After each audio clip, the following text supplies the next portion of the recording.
He is one of history's most towering figures, a name that instantly conjures images of epic battles, revolutionary change, and a continent reshaped by the force of his will, Napoleon Bonaparte.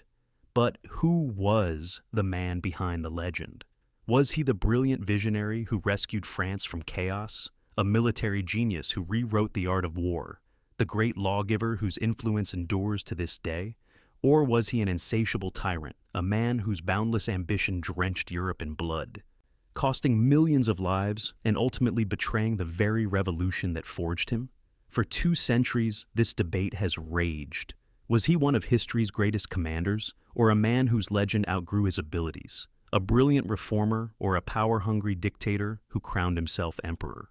The story of Napoleon is not a simple one. It's a story of staggering complexity, of a man who seems to embody both the greatest heights of human achievement and the most terrifying depths of its ambition. In this video, we will examine the evidence for both sides of this monumental legacy. We will walk his battlefields, enter his throne room, and explore the world he left behind. And in the end, as the title promises, you will decide. Part 1. The Rise, the Outsider. To understand the man who would conquer Europe, you must first understand the boy who felt he belonged nowhere. Napoleone Bonaparte was born on the island of Corsica in 1769, just after it had become a French territory. He was, in every sense, an outsider. His family was minor Italian nobility, and at military school in mainland France, he was relentlessly mocked for his thick accent, his foreign name, and his shorter stature. He was a solitary, serious boy, with a chip on his shoulder and a fire in his belly. This feeling of being an outsider bred in him a ferocious ambition, a relentless drive to prove himself. He consumed books, devouring the histories of Alexander the Great and Julius Caesar. He wasn't just studying war, he was preparing for it. In the French Royal Army, a system built on ancient privilege, the path for a minor Corsican nobleman seemed permanently blocked. But then, in 1789, history intervened. The French Revolution detonated across the country, sweeping away the old world of kings and aristocrats. For many, it was a catastrophe. For Napoleon, it was the opportunity of a lifetime. Suddenly, aristocratic birth meant nothing. What mattered was talent, loyalty to the revolutionary cause, and results. As thousands of noble officers fled France, the army was desperate for competent leaders. Napoleon was ready. His moment came in 1793 at the port of Toulon. The city had rebelled and invited the British Royal Navy into its harbor, France's primary Mediterranean base. A 24-year-old Napoleon, then just an artillery captain, arrived to find the siege in chaos. With characteristic energy, he reorganized the French cannons, but his true genius was strategic. He looked at the battlefield and saw what no one else did. The key wasn't the city, but the harbor. He devised a daring plan to capture the high ground overlooking the water, using his artillery to rain fire down on the British ships. His superiors were skeptical, but his commander recognized the plan's brilliance. In the final assault, Napoleon led the charge himself, suffering a significant bayonet wound to his thigh. But the plan worked. The British fleet fled, and Toulon fell. Overnight, Napoleon Bonaparte became a hero of the Republic, promoted to brigadier general at the age of 24. His rise wasn't a straight line. The revolution was fickle, and his association with a radical faction led to his brief arrest. But in 1795, when a royalist mob threatened the government in Paris, it was Napoleon they called. With his famous whiff of grape shot, he cleared the streets with cannons, saving the regime. His reward was the command he craved, the French army of Italy. What followed was one of the most stunning campaigns in military history. In 1796, Napoleon took charge of a demoralized, starving army. Facing the larger, superior forces of Austria, he unleashed a new form of warfare defined by speed and surprise. He marched his army with breathtaking rapidity, living off the land and converging his forces on a single point to achieve overwhelming superiority. He defeated army after army, conquered northern Italy, and sent wagons loaded with treasure and art back to a grateful France. He was no longer just a general, he was a national hero. But military victory was only half the equation. Returning from a campaign in Egypt, he found the French government weak and corrupt. Seeing his moment, Napoleon orchestrated a coup d'état on November 9, 1799. He overthrew the government and established a new one, the consulate. A new constitution vested all real power in the hands of the first consul, Napoleon Bonaparte. The outsider from Corsica, through sheer talent and ruthless timing, was now the most powerful man in France. The question was, what would he do with that power? Part 2. The Genius, Architect of Victory and Modernity.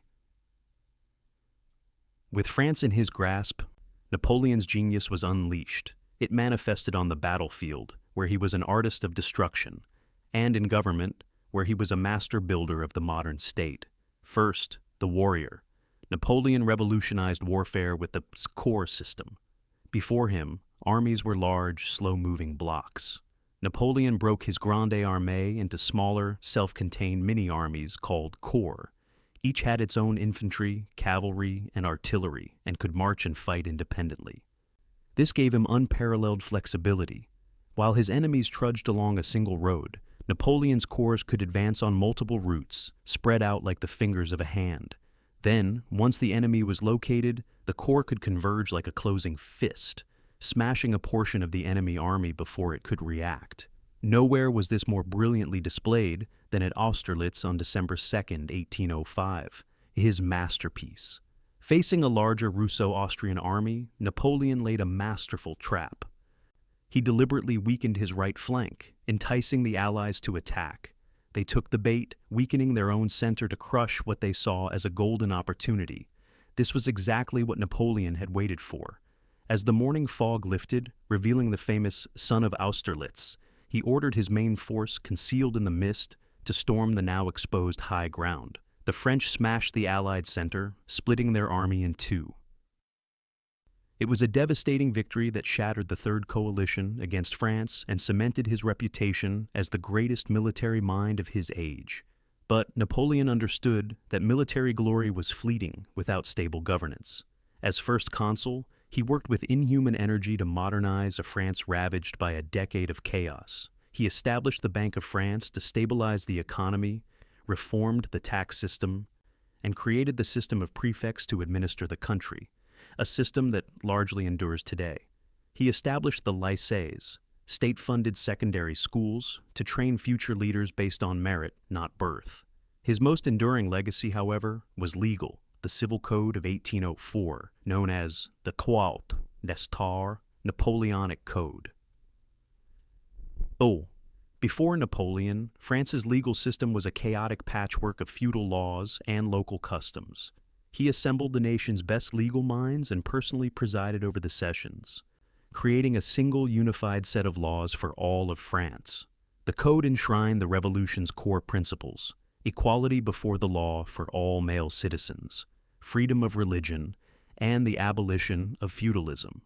It secured the right to property and was written with a deliberate clarity. It was so successful that it was exported across his empire and would go on to shape the legal systems of dozens of countries, forming the foundation of modern civil law. In just a few years, he had brought order from chaos and forged a modern, powerful state. The genius was undeniable, but for every reform, for every victory, there was a cost. And as his power grew, a shadow began to emerge. Part 3. The Tyrant, the Cost of Ambition. Every great story has its shadow, and Napoleon's is as vast as his achievements were brilliant. This is the case for Napoleon the Tyrant. The transition from first consul to absolute master was swift. He used public referendums to create a veneer of democracy, with one vote famously returning a 99.94% approval rating. In 1802, he had himself declared consul for life. But the final symbolic break with the Republic came on December 2nd, 1804. In the Grand Notre Dame Cathedral, as Pope Pius VII moved to place the imperial crown on his head, Napoleon took it and crowned himself. He then crowned his wife Josephine as empress. The message was clear. His power came not from God or tradition, but from himself alone. The French Revolution, which had beheaded a king, had ended by creating an emperor. His rule grew increasingly despotic. While the Napoleonic Code granted legal equality to men, it severely curtailed the rights of women, placing them under the absolute authority of their husbands. freedom of the press was extinguished. Newspapers were slashed and subjected to strict censorship, becoming mouthpieces for imperial propaganda. To enforce his will, he relied on a ruthless secret police force run by the cunning Joseph Fouché. His network of spies and informants was everywhere, suppressing dissent and arresting political opponents. The revolutionary promise of liberty had been replaced by the grim reality of an authoritarian police state. Perhaps the most damning evidence against him is the one action that stands in starkest contrast to the ideal of liberté. In 1794, the revolutionary government had abolished slavery in the French colonies. It was a landmark decree. But in 1802, driven by the lobbying of colonial planters and the need to fund his wars, Napoleon reinstated it.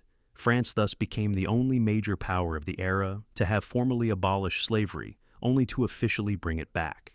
This single act condemned hundreds of thousands of people back into bondage, a brutal betrayal of the very principles he claimed to champion. And then there was the cost in blood. Napoleon's ambition knew no bounds, leading to near-constant warfare that engulfed Europe. He put his family on the thrones of conquered nations, treating the continent like personal property. While exact figures are debated, historians estimate the Napoleonic Wars caused between 3.5 and 6 million deaths, military and civilian. No campaign illustrates this horrific cost more vividly than the invasion of Russia in 1812.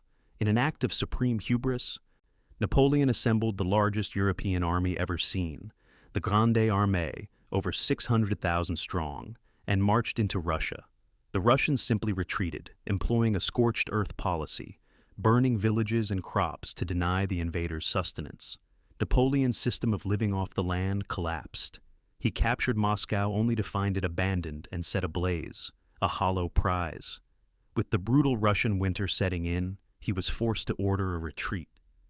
What followed was one of the greatest military disasters in history. The retreat from Moscow was a frozen hell. Harassed by Cossack raiders, starving soldiers staggered through the snow as temperatures plummeted. Of the more than 600,000 who invaded, fewer than 100,000 made it out. It was a catastrophe on a colossal scale, an empire's strength shattered by one man's overreach. Part 4: The Fall and the Legacy. The disaster in Russia shattered the myth of Napoleon's invincibility. Emboldened, the nations of Europe formed a massive new coalition against him. Though he demonstrated flashes of his former brilliance, Napoleon was now fighting against overwhelming odds with a new army of raw conscripts. After a decisive defeat at the Battle of Leipzig in 1813, the Allies invaded France itself. In April 1814, Napoleon was forced to abdicate. He was exiled to the small Mediterranean island of Elba. But in February 1815, in an incredible act of audacity, he escaped. He landed in France, and the soldiers sent to arrest him instead knelt, shouting, "Vive l'Empereur!" His return, known as the 100 Days, sent a shockwave across Europe. His enemies declared him an outlaw and mobilized for one final confrontation. That confrontation came on June 18, 1815, on a muddy field in Belgium called Waterloo. Napoleon's plan was to defeat the British-led army under the Duke of Wellington before the Prussian army under Marshal Blücher could arrive. But torrential rain turned the field to mud, delaying his attack for crucial hours. When the battle finally began, Wellington's infantry stubbornly repelled charge after charge. As the day wore on, the first Prussian columns appeared on the battlefield. Napoleon, now fighting a war on two fronts, played his final card, the Imperial Guard, his elite, undefeated veterans. In a last, desperate attack, they marched up the ridge.